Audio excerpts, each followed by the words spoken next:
Shalom warga kerajaan, kalau ada perkataan strong man, di dalam Alkitab, what is in your mind? Banyak kita berkata, pasti Samson. Ya, Samson itu sun-like, Simpson, sun-like, seperti matahari. Bayangkan, dia itu telah ditetapkan untuk menghancurkan musuh Israel, yaitu bangsa Filistin pada saat itu.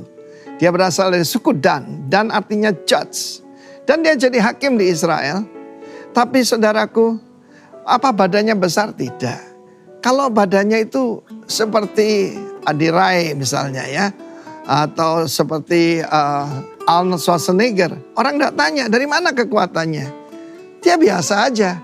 Tapi ketika roh Tuhan turun atasnya, kekuatannya luar biasa. Sayang 1000 sayang. Kenapa? Orang Israel menyebutnya the weak strong man. Orang kuat yang lemah. Why? Dia memang bisa membunuh 1000 orang tentara Filistin. Cuma dengan apa? Rahang keledai. Sebetulnya saudaraku, ini ironis sekali. Simpson itu seperti keledai yang tidak bisa mengekang hawa nafsunya. Dan dia dilarang untuk menyentuh mayat. Ketika pertama kali dia mengambil madu daripada mayat singa yang dia robek seperti anak kambing. Itu awalnya saudaraku. Dan kemudian dia menikahi perempuan Filistin. Saya kira jarang dibicarakan katanya demi toleransi, tidak. Ya, pernikahan harus seiman. Itu harga mati saudara. Ya, jangan kalah dengan tetangga kita. Salah satu pengkhotbah mereka berkata, Bu, ibu, kalau cari menantu ibu, tanya bu, Yosef atau Yusuf, David atau Daud. Itu mereka. Kenapa kita kalah saudaraku? Kita melihat kehidupan dari Simpson. Mulai dengan apa? Sedikit madu. Ya, sedikit melanggar firman Tuhan. Dan pesta Filistin itu ya minum-minuman keras. Nggak usah banyak-banyak, sedikit aja, satu kali aja. Kita tahu satu kali akan berlanjut berkali-kali saudara. Bagaimana akhir hidupnya? Dia digunduli, artinya saudaraku itu kan salah satu syarat covenant dengan Tuhan. Dibutakan matanya dan dipanggil ke kuil Dagon. Untuk apa? Untuk melawak di depan mereka. Bisa bayangkan, Nabi disuruh stand up comedy. Karena itu saya katakan pada anak-anak rohani saya, humor boleh, joke jangan. Apalagi dirty joke, jangan saudaraku. Dari mulut kita cuma keluar berkat dan sesuatu yang baik. Simpson saudara dipilih, tetapi dalam hidupnya dia tidak melakukan apa-apa. Dia cuma memuaskan hawa nafsunya. Dia bisa membongkar pintu gerbang. Pintu gerbang zaman dulu itu kan dikelilingi oleh parit yang besar. Itu sekaligus jadi jembatan. Jadi dia ngangkat jembatan kayu saudara. Yang ada lapis besinya. Tetapi dia jatuh dengan pelacur. Makin lama makin rendah. Makin lama makin rendah. Dan di tombstone ataupun batu nisan akan tertulis begini. Bukan Simpson, hakim Israel yang menjadi berkat. Tapi di situ akan ada tulisannya. Unchanged, tidak berubah. Ya, unrestrained, tidak bisa menguasai diri. Saudara, perkataan lemah lembut itu bukan lemah gemulai ya. Lemah lembut itu power in control. Minta Tuhan anugerah supaya punya penguasaan diri. Tidak berakhir jadi pelawak seperti Simpson. God bless you all. Amin. Sungguh kami bersyukur kepada Engkau Tuhan. Kami adalah anak-anak yang berharga di mata-Mu. Terima kasih Yesus, terima kasih.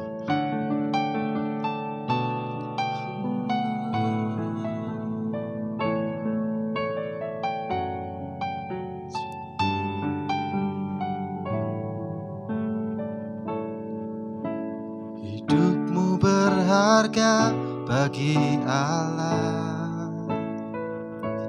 Tiada yang tak berkenan di hadapannya. Dia ciptakan kau seturut gambarnya. Sungguh terlalu indah kau bagi dia. mulia. Dia berikan kasih-Nya bagi kita. Dia telah relakan segala-galanya. Dia disalib untuk tebus dosa kita. Karena hidupmu sangatlah berharga. Bulu yang terkulai takkan dipatahkannya. Dia akan jadikan indah, sungguh lebih berharga.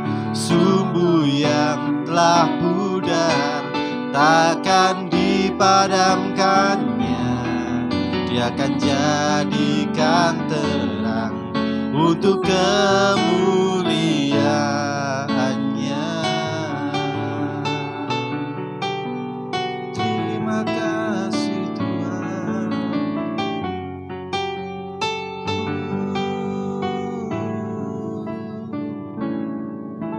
Hidupmu berharga bagi Allah. Tiada yang tak berkenan di hadapannya. Dia ciptakan kau seturut gambarnya. Sungguh terlalu indah kau bagi Dia. Dia berikan kasih-Nya bagi kita. Dia telah relakan segala-galanya. Dia disalib untuk tebus dosa kita. Karena hidupmu sangatlah berharga. Bulu yang terkulai takkan dipatahkannya. Dia akan jadikan indah, sungguh lebih berharga. Sumbu yang telah pudar takkan dipadamkannya. Dia akan jadikan terang untuk kemuliaannya. Bulu yang terkulai takkan dipatahkannya. Dia akan jadikan indah, sungguh lebih berharga. Sumbu yang telah pudar takkan dipadamkannya. Dia akan jadikan terang untuk kemuliaannya. Dia akan jadikan terang untuk kemuliaannya. Dia akan jadikan terang untuk kemuliaannya.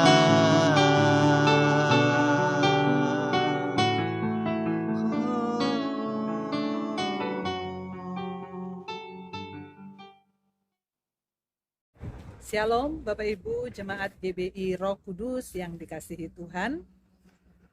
Mari kita akan berdoa terlebih dahulu sebelum kita mendengarkan firman Tuhan. Kita berdoa. Kami bersyukur Tuhan untuk saat ini kami boleh mempersiapkan hati kami untuk kebenaran firman Tuhan ditaburkan. Kiranya Tuhan memberikan pengurapan roh-Mu kepada kami semua, sehingga kami memahami, mengerti, dan melakukan firman-Mu dalam kehidupan kami. Terima kasih Bapa, dalam nama Tuhan Yesus kami berdoa, haleluya, amin. Bapak Ibu yang terkasih dalam Tuhan, seperti tema yang sudah diberikan kepada saya untuk menyampaikan firman Tuhan kali ini tentang kedewasaan rohani, maka saya mengajak kita semua membaca Alkitab kita di dalam surat Efesus pasal 4 ayat 11 sampai ayatnya yang ke-16. Saya akan bacakan beberapa ayat ini untuk kita semua. Dan ialah yang memberikan baik rasul-rasul maupun nabi-nabi, baik pemberita-pemberita Injil maupun gembala-gembala dan pengajar-pengajar, untuk memperlengkapi orang-orang kudus bagi pekerjaan pelayanan, bagi pembangunan tubuh Kristus, sampai kita semua telah mencapai kesatuan iman dan pengetahuan yang benar tentang anak Allah, kedewasaan penuh dan tingkat pertumbuhan yang sesuai dengan kepenuhan Kristus. Sehingga kita bukan lagi anak-anak yang diombang-ambingkan oleh rupa-rupa angin pengajaran, oleh permainan palsu manusia dalam kelicikan mereka yang menyesatkan. Tetapi dengan teguh berpegang kepada kebenaran di dalam kasih, kita bertumbuh di dalam segala hal ke arah Dia, Kristus, yang adalah kepala. Daripadanya lah seluruh tubuh yang rapi tersusun dan diikat menjadi satu oleh pelayanan semua bagiannya, sesuai dengan kadar pekerjaan tiap-tiap anggota, menerima pertumbuhannya dan membangun dirinya dalam kasih. Efesus 4 ayat 11 sampai 16 ini akan kita renungkan bersama-sama dalam perenungan firman Tuhan kali ini yang saya beri judul Bertumbuh dalam Kristus. Jika kita membaca ayat 11 sampai 16, maka inti dari apa yang akan saya sampaikan mengenai bertumbuh dalam Kristus, Bapak Ibu bisa baca bersama saya di dalam Efesus pasal 4 ayat 13. Jika Alkitab terjemahan baru yang kita biasa gunakan akan berbunyi demikian. Efesus 4 ayat 13. Sampai kita semua telah mencapai kesatuan iman dan pengetahuan yang benar tentang anak Allah, kedewasaan penuh dan tingkat pertumbuhan yang sesuai dengan kepenuhan Kristus. Ada kalimat kedewasaan penuh. Tetapi kalau kita baca di dalam Alkitab Bahasa Indonesia masa kini, saya sering setelah membaca Alkitab terjemahan baru, saya membuka Alkitab Bahasa Indonesia masa kini atau Bahasa Indonesia sehari-hari supaya lebih mudah atau lebih memahami kalimat yang ada. Nah, Efesus 4 ayat 13 dalam Alkitab Bahasa Indonesia masa kini tertulis demikian. Dengan demikian, kita semua menjadi satu oleh iman yang sama dan pengertian yang sama mengenai anak Allah. Dan kita menjadi orang-orang yang dewasa, yang makin lama makin bertambah sempurna seperti Kristus. Dalam terjemahan baru tertulis kedewasaan penuh dan tingkat pertumbuhan yang sesuai dengan kepenuhan Kristus. Tetapi dalam bahasa Indonesia masa kini lebih jelas lagi dikatakan, dan kita menjadi orang-orang yang dewasa, yang makin lama makin bertambah sempurna seperti Kristus. Jadi ketika kita bertumbuh dalam Kristus, maka kita sedang berusaha menjadi dewasa di dalam Kristus. Sebab orang yang dewasa pasti dia bertumbuh di dalam Kristus. Nah, firman Tuhan kali ini tentang bertumbuh dalam Kristus. Ciri-ciri orang yang bertumbuh dalam Kristus.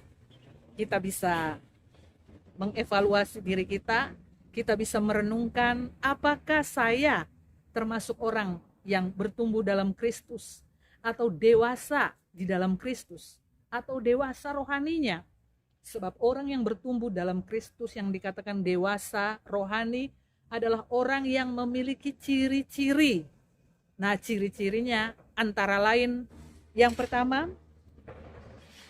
orang yang bertumbuh dalam Kristus, standar hidupnya adalah Kristus. Ia menjadikan Kristus sebagai standar hidupnya. Seperti seseorang yang memiliki idola, seperti seseorang yang menjadi fans dari seorang artis idola, maka orang ini akan mengikuti semua hal yang dilakukan oleh idolanya. Cara berbicaranya, cara berpakaiannya, cara bertingkah lakunya, dia akan berusaha untuk sama seperti idolanya. Nah, inilah yang dimaksud dengan menjadikan Kristus sebagai standar hidup kita, orang yang bertumbuh dalam Kristus. Perkataan kita, sikap kita, perbuatan kita, semua yang kita lakukan, kita menjadikan Kristus sebagai standar hidup kita. Nah, apa yang dilakukan Kristus sehingga kita bisa meneladani untuk menjadikannya standar hidup kita? Hal yang paling menonjol dari kehidupan Kristus adalah kebenaran di dalam kasih. Efesus 4 ayat 15 berkata, tetapi dengan teguh berpegang kepada kebenaran di dalam kasih, kita bertumbuh di dalam segala hal ke arah Dia, Kristus, yang adalah kepala. Hal yang paling menonjol dari kehidupan Kristus adalah kebenaran. Dan Ia melakukannya di dalam kasih. Yesus tidak pernah berbuat salah. Yesus tidak pernah berdosa. Dan yang Dia lakukan selalu adalah kebenaran. Nah, jika kita mau bertumbuh di dalam Dia, maka mari kita menjadikan Dia sebagai standar hidup kita. Nah, jika kita berkata, apa yang harus kita lakukan untuk menjadikan Kristus sebagai standar hidup kita? Jawabannya adalah coba belajar untuk melakukan kebenaran. Dan kebenaran yang dilakukan bukanlah kebenaran yang berdasarkan apa kata diri kita sendiri. Juga bukan kebenaran berdasarkan apa kata banyak orang atau apa kata situasi kita. Tidak. Kita melakukan kebenaran berdasarkan firman Tuhan. Jika firman Tuhan mengatakan A, yang kita lakukan adalah A. Jika firman Tuhan mengatakan B, yang kita lakukan adalah B. Karena firman Tuhan adalah standar kebenaran yang mutlak. Dan ketika kita melakukan kebenaran, berusahalah untuk melakukan kebenaran di dalam kasih. Sebab banyak orang yang terkadang berusaha untuk melakukan kebenaran, tetapi mereka melakukannya dengan cara-cara yang tidak penuh kasih, sehingga itu tidak bisa menjadi teladan bagi orang lain. Marilah kita belajar menjadikan Kristus sebagai standar hidup kita dengan melakukan kebenaran di dalam kasih.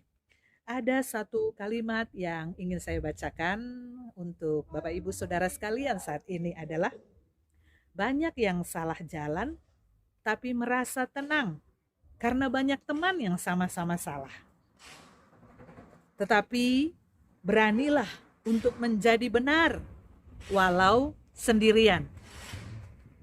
Kadang-kadang kebenaran yang akan kita lakukan bisa membuat kita dikucilkan, bisa membuat kita dijauhi, dan bisa membuat kita tidak memiliki teman. Tetapi itulah resiko yang harus kita lakukan ketika kita ingin melakukan kebenaran dan menjadikan Kristus sebagai standar hidup kita. Ciri yang kedua dari orang yang bertumbuh dalam Kristus adalah ia telah mencapai kesatuan iman dan pengetahuan yang benar tentang Kristus. Efesus pasal 4 ayat 13-14 berkata demikian, sampai kita semua telah mencapai kesatuan iman dan pengetahuan yang benar tentang anak Allah, kedewasaan penuh dan tingkat pertumbuhan yang sesuai dengan kepenuhan Kristus. Sehingga kita bukan lagi anak-anak yang diombang-ambingkan oleh rupa-rupa angin pengajaran, oleh permainan palsu manusia dalam kelicikan mereka yang menyesatkan. Orang yang bertumbuh dalam iman, dia tidak mudah tergoyahkan karena dia memiliki iman yang kuat di dalam Kristus, dan iman yang kuat di dalam Kristus itu didasarkan pada pengetahuan yang benar tentang Kristus. Jika kita masih mudah digoncangkan dalam iman kita, dan kita masih mudah terpengaruh dengan pengajaran-pengajaran yang tidak berasal dari Alkitab, maka kita adalah anak-anak yang mudah terombang-ambingkan oleh pengajaran-pengajaran palsu yang menyesatkan. Orang yang bertumbuh dalam Kristus harus rela untuk diajar, dan pengajarnya adalah Kristus. Ia mengajar melalui firman Tuhan yang kita dengar, kita baca, dan kita renungkan setiap saat. Bapak Ibu yang terkasih dalam Tuhan, kalau kita masih mudah terpengaruh dan percaya kepada ajaran-ajaran yang nampaknya luar biasa, yang nampaknya spektakuler, yang nampaknya sepertinya membuat kita terkagum dan terpesona. Apalagi di zaman media sosial yang begitu marak. Banyak orang yang setiap harinya mengirimkan video, mengirimkan gambar, link-link yang bisa kita buka, dan di dalamnya ada banyak hal-hal spektakuler yang bisa membuat kita terpengaruh. Ada orang yang katanya bisa sembuh karena diinjak-injak, dipukul. Ada orang yang katanya bisa bangkit dari kematian. Ada orang yang katanya bisa melakukan hal-hal yang di luar nalar kita. Apakah Tuhan bisa melakukan itu? Bisa. Dia Allah yang dahsyat. Tapi kalau kita sangat mudah terpengaruh dengan hal-hal yang ada di media sosial, di internet yang sekarang kita sering gunakan, tanpa kita menyaringnya sesuai dengan kebenaran firman Tuhan, maka kita termasuk orang-orang yang gampang terombang-ambingkan oleh pengajaran-pengajaran palsu. Dan itu biasanya disebut anak-anak. Dan anak-anak belum bertumbuh. Oleh sebab itu, jika kita bertumbuh dalam Kristus, maka kita harus memiliki kesatuan iman di dalam Kristus. Dan kita harus belajar memiliki pengetahuan yang benar tentang Kristus.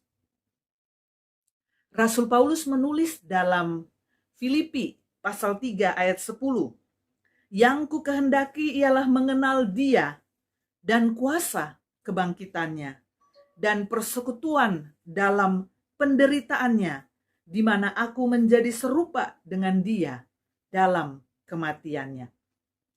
Bapak Ibu yang terkasih dalam Tuhan, Rasul Paulus sendiri mengatakan bahwa ia ingin mengenal Tuhan dalam kuasa kebangkitannya, berarti dalam kemenangannya. Tetapi dia juga ingin bersekutu dalam penderitaan Kristus. Ini yang disebut mengenal Kristus dengan benar.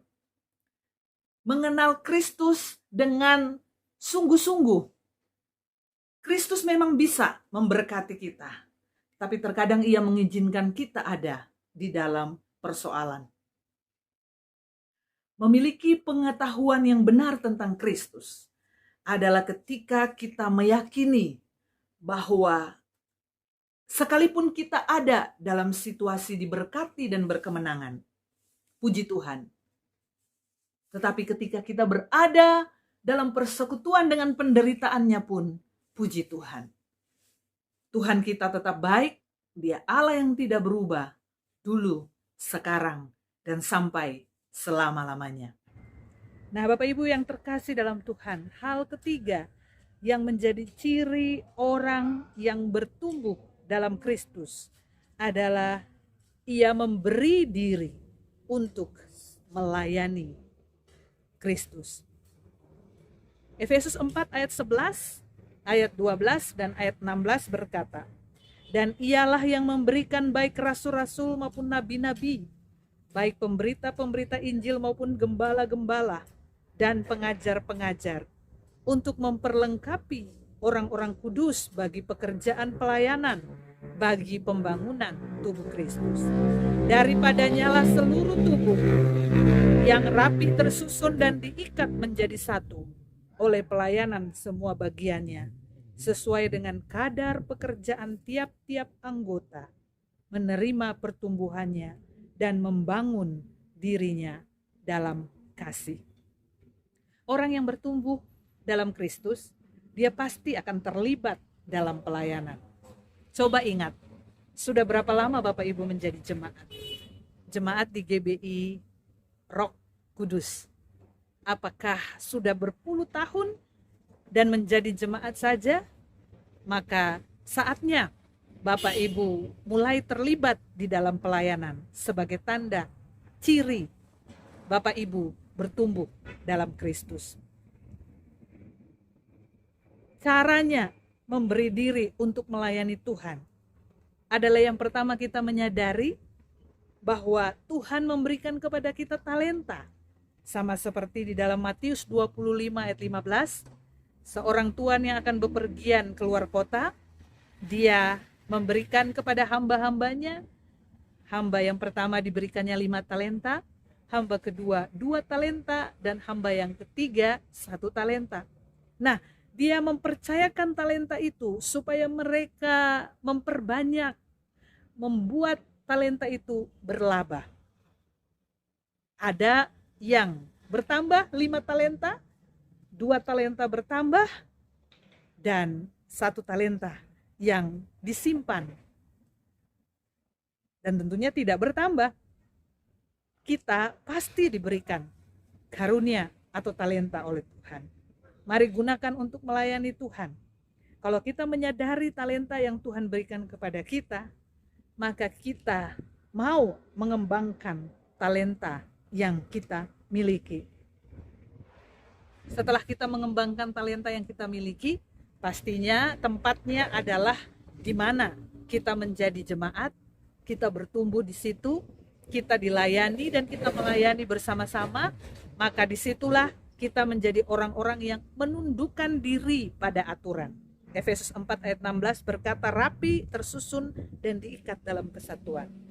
Itu adalah aturan-aturan yang disepakati bersama di dalam sebuah gereja, di mana Bapak Ibu menjadi jemaat, Bapak Ibu melayani, beri diri untuk melayani sesuai dengan talenta yang ada, hubungi gembala sidang, hubungi koordinator pelayanan, dan sampaikan bahwa saya ingin melayani di mana saja saya ditempatkan. Nanti mereka akan mengetahui apa yang menjadi bidang atau talenta dari Bapak Ibu. Yang pasti adalah karena kita bertumbuh di dalam Tuhan, maka kita mau memberi diri untuk melayani Tuhan. Mari Bapak Ibu, kita belajar untuk melakukan firman Tuhan. Dan kesimpulan dari apa yang saya sampaikan pada saat ini adalah orang yang dewasa rohani adalah orang yang bertumbuh dalam Kristus dengan menjadikan Kristus sebagai standar hidupnya dan telah mencapai kesatuan iman dan pengenalan yang benar akan Kristus serta memberi dirinya untuk melayani Kristus. Dan satu kalimat yang saya tambahkan adalah hendaklah itu adalah saya. Bapak Ibu bisa memakai nama Bapak Ibu sendiri. Hendaklah itu adalah Lisa. Hendaklah itu adalah David. Hendaklah itu adalah siapa saja yang menjadi nama Bapak Ibu sendiri. Sebutkan itu, sebab ini sebagai sebuah kerinduan supaya kita menjadi orang yang bertumbuh dalam Kristus, dewasa dalam Kristus, sehingga kita menyenangkan hati Tuhan. Tuhan memberkati kita semua. Amin.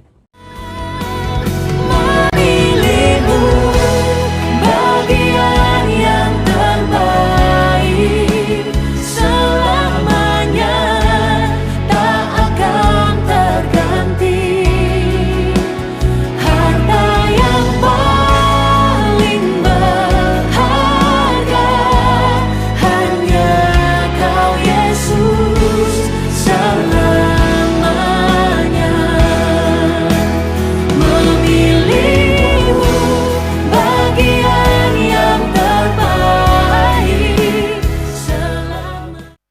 Puji nama Tuhan, saudara sudah diberkati Tuhan dengan firman Tuhan yang luar biasa. Saatnya saudara menerima berkat daripada Bapa di surga. Angkat tanganmu di hadapan Tuhan. Terimalah berkat daripada Bapa, kasih dan damai sejahtera daripada Tuhan Yesus, kekuatan dan penghiburan dari Roh Kudus, mulai hari ini sampai selama-lamanya, di dalam nama Tuhan Yesus. Amin.